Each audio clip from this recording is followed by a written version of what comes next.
ini saya membicarakan sedikit mengenai Yahudi dan asal usul Yahudi. Sebab ini Yahudi sedang mengganas di Palestina, dan apa yang paling mereka geruni kita akan buat, ya, insyaallah. Jadi Yahudi ini asal mulanya daripada nama anak sulung Nabi Yakub. Yahudi itu bukan agama. Yahudi itu nama Cik Yahudi, Yahuda. Jadi Nabi Yakub itu mempunyai istri sebanyak 4, ya, dan anaknya 12. Istri pertama namanya Laya, anaknya ialah Yahuda, Samun, Rabin, Lawa. Istri kedua namanya Rahil, anaknya 2 yaitu Yusuf dan Benyamin. Tak ada kata Yahudnya, tak ada Benyamin, ya. Kemudian yang ketiga istrinya nama Zalfa, anaknya 3 Dana, Naftali, Ruhalun. Istri keempat namanya Balha. Balha anaknya ada 3 yaitu Asyar, Yasjar, Jad. Jadi anak Yakub ada 12. Yang sulung namanya Yahuda. Dan Yakub itu sebenarnya Israel. Ya, dalam kad pengenalan Nabi Yakub itu ialah Israel. Dia lahir kembar 2. Yang sulung namanya Aisu. Yang pertama keluar namanya Aisu, yang keluar kemudian namanya Israel. Oleh karena Israel lahir kemudian, maka disebut nama kemudian. Kemudian bahasa Arabnya Yakub, ya, kemudian bahasa orang Putih disebut Jakob. Nah, gitu. Nah, ya, lebih kurang itulah. Oke, jadi teman-teman mesti paham bahwa Yakub, Israel orang yang sama. Yakub, Israel, Israel juga Yakub. Anak-anak Israel, Bani Israel, dan Yahuda itu juga Bani Israel. Anak sulung pertama Nabi Yakub, Yahuda namanya. Oke, Yahuda ini menjadi perdana menteri selepas Nabi Yusuf menjadi perdana menteri Mesir menggantikan Nabi Yusuf. Itu Yahuda namanya. Jadi anak, cucu, cicit, buyut, canggah, wareng, udek-udek, kantung, simbol, ini semua dinamakan bangsa Yahuda. Yahuda, bangsa Yahuda, bahasa Arabnya Yahudi. Jadi Yahudi itu mulia, ya, mulia. Nama baik, Israel itu baik, Bani Israel itu baik. Kemudian Nabi Musa disebut Yahudi. Kenapa? Nabi Musa berkata kepada Allah setelah umatnya menyembah patung anak lembu, ya. Untuk pengetahuan, Nabi Musa pergi daripada Mesir, seluruh kaum Bani Israel dibawa balik daripada Mesir ke Palestina bersama 1,8 juta orang, ya. Yang tidak menyembah patung anak lembu cuma 12 orang, ya. Bila tidak menyembah patung anak lembu, mereka disuruh taubat dengan dipancung kepalanya, pancung, 70.000 orang kena pancung. Taubat kepada Allah dengan pancung kepala. Lepas itu Nabi Musa taubat kepada Allah, naik begitu Sina. Nabi Musa cakap, Inna hudna ilaika, kami Yahudi pada engkau ya Allah. Yahudi, paham makna Yahudi? Apa maknanya? Loh, Yahudi maknanya daripada hada, Yahudu, bahwa haidun, maknanya rojiun, taibun, kembali, taubat kepada Allah Subhanahu wa ta'ala. Jadi Yahudi itu maknanya taubat. Yang taubat siapa? Nabi Musa. Kenapa taubat?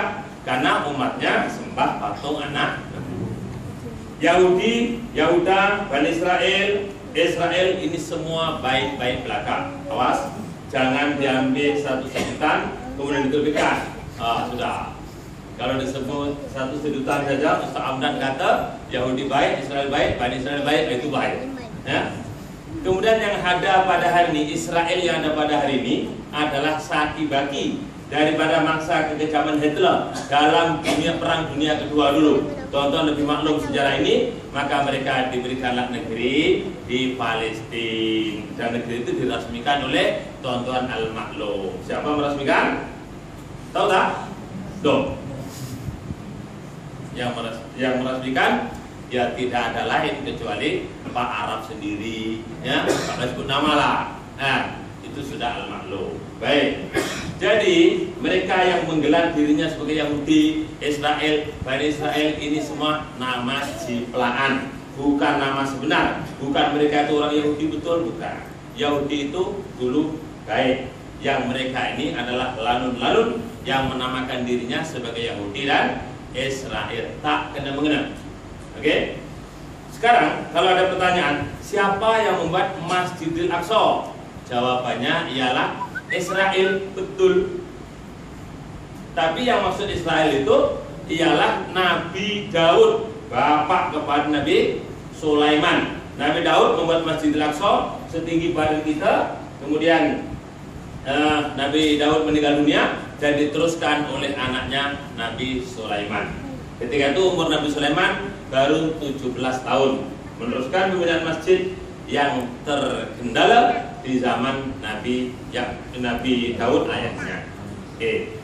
Jadi teman-teman yang dirahmati Allah, Nabi Musa bin Imran bin Yasar bin Kohas bin Lawah bin Yakub, Nabi Musa juga Bani Israel.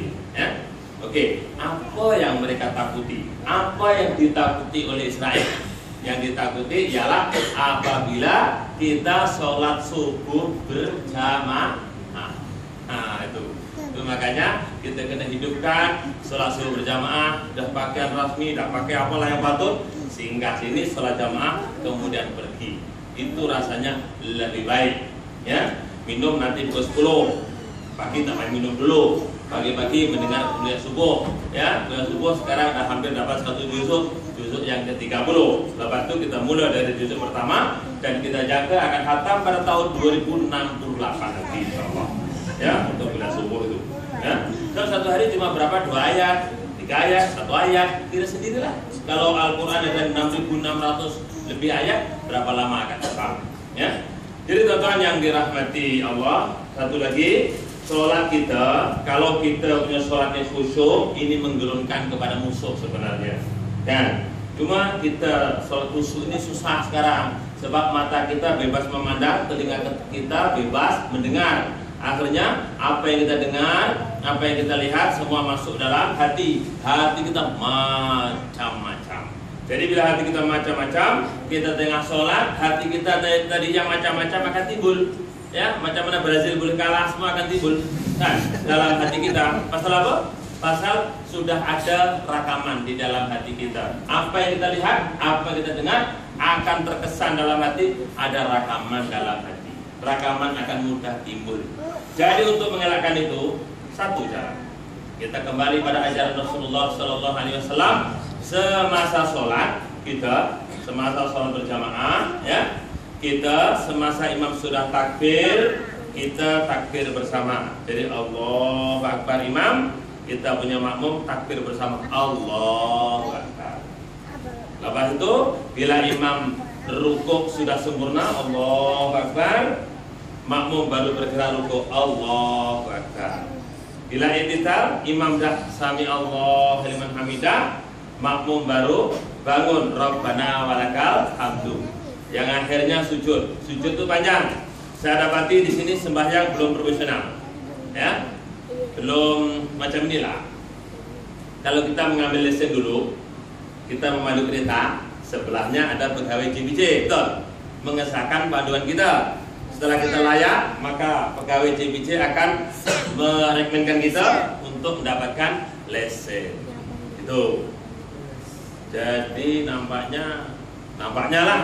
Kalau kita lihat begitu dari sudut pegawai JPJ, ramai yang belum ada lesen nampaknya. Nah, gitu. Buktinya apa? Masa sujud belum masa bergerak ada gerak. Lampu masih merah ada jalan. Mana boleh? Ya, kena saman tuh. Kalau nanti kita JPJ lah. Jadi kita Nabi kalau sholat bersama dengan para sahabat tidak gerak, satu pun tak ada yang gerak. Menggerakkan badan, satu pun tak ada semasa Nabi sujud, sehingga Nabi meletakkan dahinya di lantai. Jadi Nabi sedang sujud, Allah, ini semua dia, Allahu Akbar, dahi Nabi letak di lantai, makmum baru bergerak. Coba kita buat malam ini boleh? Kita buat ya. Kalau demikian, otomatis sholat kita khusyuk. Kenapa? Karena imam baca takbir kita dengar. Kita dengar. yang ada dalam hati kita, yang macam-macam ada dalam hati kita, semua ke tepi, yang ingat hanya Allahu Akbar. Itu namanya sholat yang khusyuk. Jadi malam hari ini kita kuat-kuasakan serta-merta, ya. Kita amalkan serta-merta apa yang diajarkan oleh Nabi Muhammad SAW dan kepada para sahabatnya. Insyaallah teman ya. Ingat, semasa imam takbir kita jangan bergerak. Takbirnya 2 kali. Allahu Akbar, Allahu Akbar. Sampailah salam. Salamnya pun Assalamualaikum warahmatullahi. Assalamualaikum warahmatullahi. Salam kedua baru barulah makmum salam yang pertama. Ya. Ini kita dapati tidak? Assalamualaikum warahmatullahi. Makmum dah salam. Boleh, bukan batal sholat, boleh, tapi kurang kemas lah. Ya, belum masa bergerak sudah gerak, lampu merah dah hampir itu sudah gerak begitu. Kan? Yang sana pun kuning cepat-cepat laju. Akhirnya apa yang berlaku? Kedebung. Ya, berlaku pertempungan itu nanti. Ini untuk mendapatkan sholat yang khusyuk insyaallah ya. Jadi sekian, wabillahi taufik wal hidayah. Wassalamualaikum warahmatullahi wabarakatuh.